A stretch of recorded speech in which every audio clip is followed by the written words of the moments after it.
Hold on there. Do you know that passing someone else's ideas, work and phrases as your own is plagiarism?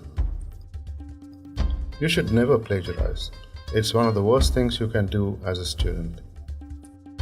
Well, let's learn a bit more about plagiarism so that you can avoid it in the future.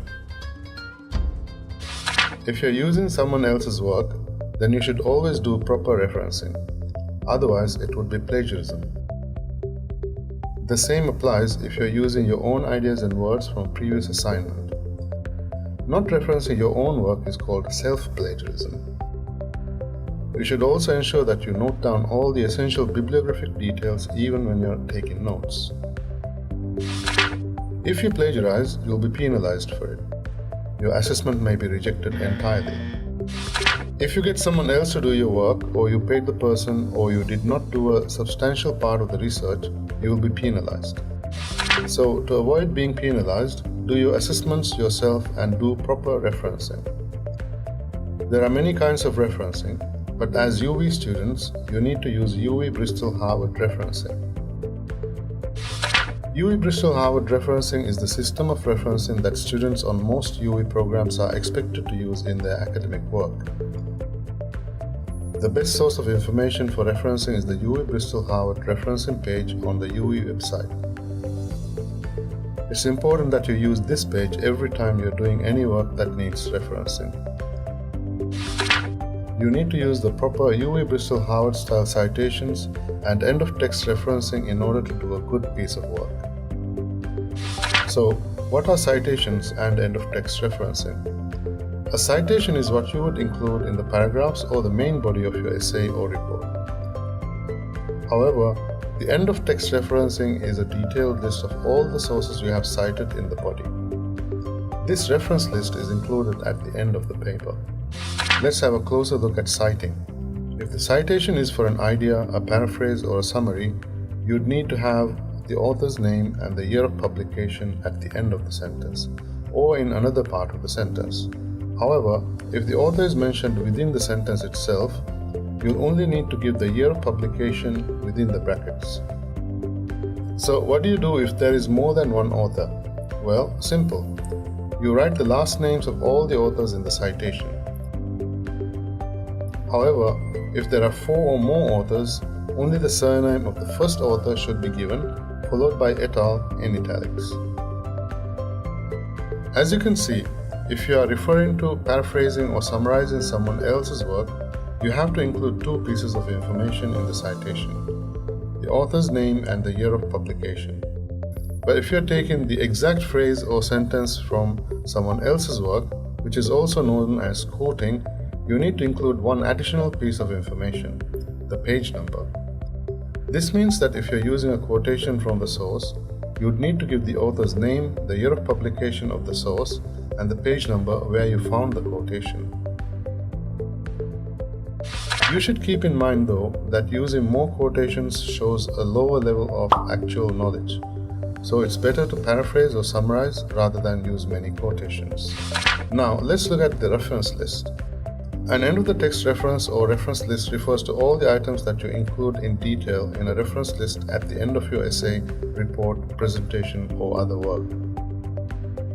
Remember, when you're writing your reference list, you only include sources you have mentioned in the body of your work, and it should be in alphabetical order. There are a few things you need to remember when writing your reference list. The information you include in the reference list and the format depends on what you have sourced your information from. For example, if the reference is a book, the title of the book will be followed by the place of publication and the publisher in this format with a colon separator. As you can see, the title of the book is written in italics and with initial capitals, except for grammatical words. But if it is a journal entry, only the journal name is written in italics. Now, let's see what details need to be included in the reference entry of a journal. If the reference is a journal, then the title is followed by the volume number, then the issue number in round brackets, then a comma and the page range. This is followed by a full stop. If the reference is online, the last part of the entry will be the access date given within square brackets followed by a full stop. The access date has to be given with the day in 2 numerals followed by the month and then the year. Also notice that for online references, the word online is written before the full stop after the title in square brackets. Now let's take a look at the different parts of the reference list entry. First, you need to write the author's names. They have to be given last name first, followed by the initials. The last name has to be followed by a comma and space. The initials have to be followed by full stops after each letter. If there are 2 or more names, each name has to be separated from the previous one by a comma as well. Before the last name in the list of authors, there should be an and instead of a comma.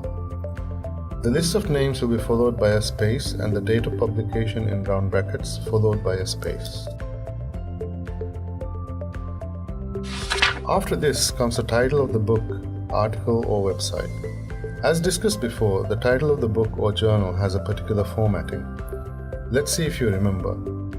Which of these is a book? Correct.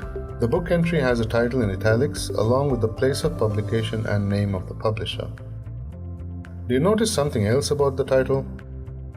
Well, you see, the first letter of each word is written in capital letters. In Microsoft Word, they are known as initial caps.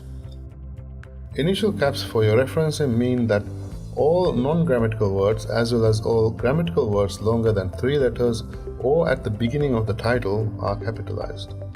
Grammatical words anywhere else in the title will not be capitalized. Let's see. I think I have covered most of the essential aspects of plagiarism and referencing. So, do you think you can write a good essay with proper referencing now?